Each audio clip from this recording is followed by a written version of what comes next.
উচ্চ বিদ্যালয়ের ষষ্ঠ শ্রেণীর ছাত্রী। আমার আজকের নিবেদন কবি সুকান্ত ভট্টাচার্যের লেখা এক যে ছিল। কবি সুকান্ত ভট্টাচার্য এই কবিতাটি রবীন্দ্রনাথ ঠাকুরকে উৎসর্গ করে লিখেছিলেন। নিবেদন করছি এক যে ছিল। এক যে ছিল আপন ভোলা কিশোর, স্কুল তার ভালো লাগতো না, সহ্য হতো না পড়াশোনার ঝামেলা। আমাদের চলতি লেখাপড়া সে শিখল না কোনো কালে, অথচ সে ছাড়িয়ে গেল সারা দেশের সবটুকু পাণ্ডিত্যকে। কেমন করে? সে প্রশ্ন আমাকে করো না।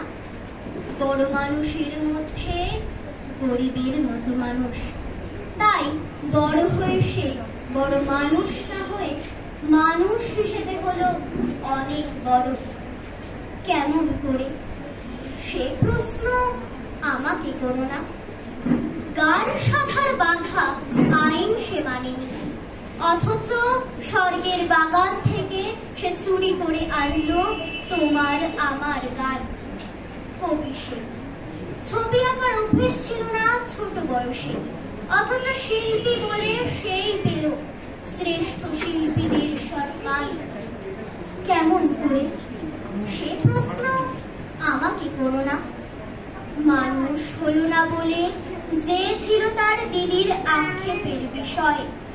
অনেক দিন অনেক বিদ্রুপ যাকে করেছে আহত, সেই একদিন চমক লাগিয়ে পড়ল দিগ্বিজয়। কেউ তাকে বলল বিশ্বকবি, কেউ বা কবিগুরু। উত্তর দক্ষিণ পূর্ব পশ্চিম চারদিক করল প্রণাম। তাই পৃথিবী আজও অবাক হয়ে তাকিয়ে বলছে কেমন করে? সে প্রশ্ন আমাকে করো না। এ প্রশ্নের জবাব তোমাদের মতো আমিও খুঁজি। নমস্কার।